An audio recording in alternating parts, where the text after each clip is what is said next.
Okay, many years ago, a while ago, I watched this movie called Left Behind. By the way, the doctor of the movie is pagan, so I don't recommend that.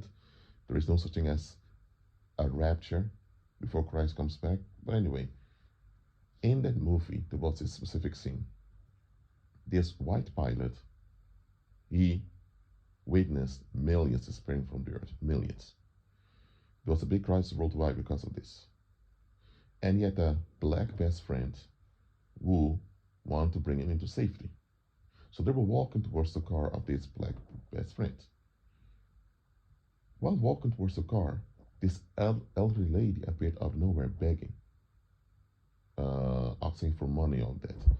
So the black best friends were thinking, dude, we need to go. We don't have time for this.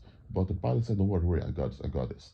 So the black guy kept walking, entered the car, started the car, while the pilot was giving some money, whatever, to this elder lady. While the black guy turned on the engine of the car exploded. And the white pilot kind of, what the he got scared. You think, what had happened? His best friend got killed. And then the elder lady walked away, and you could see another guy behind the curtain looking at it all. So this was an intervention. If he would have gotten into that car too, he would have been dead too. Later in the movie, he had the role to play. But anyway, in this movie, you could clearly see there was an intervention. Well, actually, the intervention was meant for them both.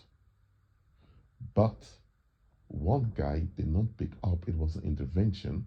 He persisted, continued, and he got killed. Now, let me go to a biblical example now, when Jesus and the disciples were on the way to Jerusalem. Jesus became hungry, and there was this fig tree over there, this tall fig tree with leaves on it. So Jesus rushed towards the tree, climbed the tree, but there were no fruit on it, which is deceptive. So this tree was a distraction. The strength Christ wasted, rushing towards the tree, climbing the tree, expecting fruit, and there was none. That same effort they could have used to continue walking till they arrived in Jerusalem. So Christ was hindered. Now understand the following. A distraction is something that appears beneficial to you, but when you look at the whole context of the situation, it is suspicious. Just like I said before, if this tree was so tall, you could see it from afar, and it had leaves on it. So from afar, you could see it had leaves on it. It means the tree was in fertile ground. How come it was the only tree there? It seems like the tree was planted there on purpose to hinder people. Now, in the scene from that movie that I shared, nothing looks suspicious. So when that elder lady began to hinder them, if you would just look on a superficial level, you may say, my God, there's an international emergency, military have disappeared, we need to get out of here, and now this elder lady is back for money. What heck you back for money, lady? Haven't you hit millions and disappeared? But anyway, the second was an intervention. Look, an intervention will never be perceived as something you're asking for or as something you want to deal with. An intervention is meant to be unpleasant because it's diverting you away from a disaster. For example, let's say you're on your way to catch the train to go to meet up with a friend. And now, on your way to meet this friend is a train delay of over an hour. And you're in the train being so upset, thinking, oh my God, what's going on here? You text a friend a bit later. The friend says, oh, don't worry. When you finally arrive there, the friend is nowhere to be found. So you think, oh my God, I came here all for nothing. And you decide to go home. But next few days, the friend does not respond at all. Long story short, Then he heard the news that his friend went missing. And what do you know? The cafe you both wanted to visit, there were human traffickers over there, kidnapping people. If you would have arrived there to meet up with that friend, you would have been kidnapped too. So that train delay you've experienced, it was divine intervention. Well, that other guy that got kidnapped also got warning symptoms, but he, as an unbeliever, ignored all of them. And guess what? He got in trouble. Or it can be that you're on your way to the supermarket, but suddenly you realize, oh my God, I forgot my wallet. So you rush back home. While rushing back home, you see someone laying on the ground. They fainted. So now you call the ambulance. And the ambulance arrived right on time. If the ambulance would have came a little bit later, the individual would have passed away. So you forgetting your wallet was intervention on someone else's behalf. It wasn't intervention on your behalf, it was intervention on else's behalf. Again, sometimes we're hindered in life, but the hinder is an intervention on someone else's behalf. Or let's say you want to publish your new music album. However, right now may not be the best time for you to do it. Let's say you want to bring out a rap album. Not gangster rap, just common rap. But let's say that right now a lot of people think all rap is the same. All rap is gangster rap. Maybe 2-3 months from now, when a lot of these gangster rappers end up in jail already, and now you bring out common rap, people are going to be more receptive towards it.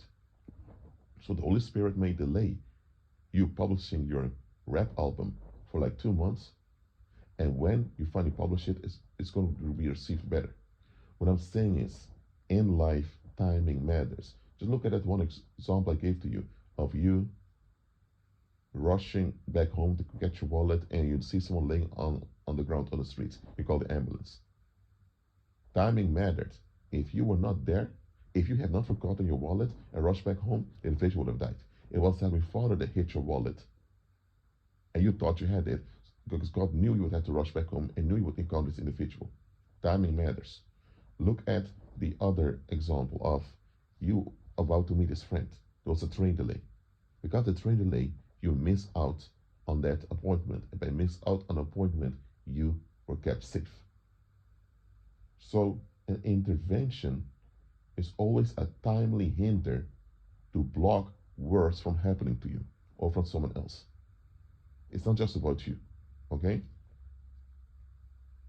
Maybe you're about to send someone a text message to remind them about something you agreed to.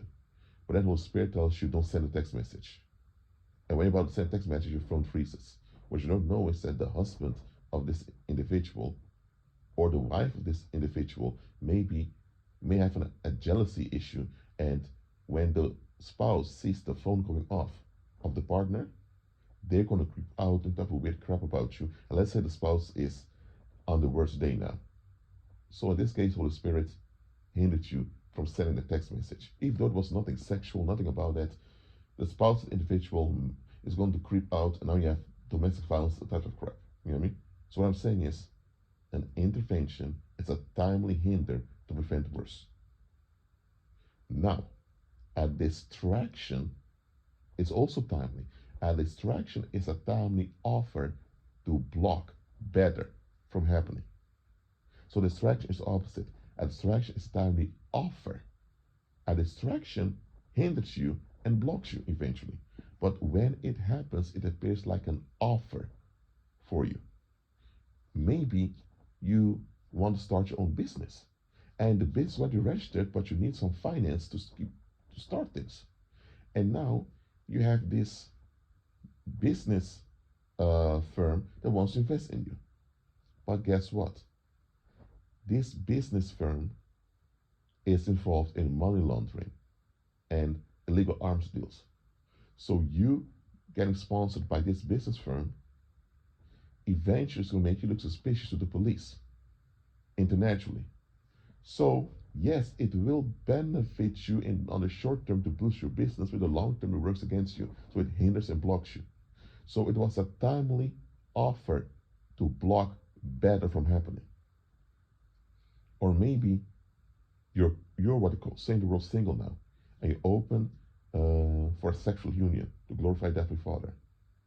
But because you are not fully delivered yet, or because you aren't ready to deal with something like this, you you may end up with someone that's going to bring you trauma and hinder and all type of emotional damage. And after you divorce, after you break up with that individual, now it takes you years to recover. So that sexual encounter you had, or that sexual union you had, it was a distraction. It hindered and blocked better from happening. Now look, how do you recognize a distraction from an intervention? As I mentioned before, an intervention is always a sudden, unpleasant thing that blocks worse from happening. A distraction is a timely offer that seems to always arrive at the right time. But when you really examine it, you'll feel that something's off. That sensation inside that something's off, never ignore it. Never ignore it, please. Never ignore it. That's it for now. Keep agreeing with Christ and be at peace.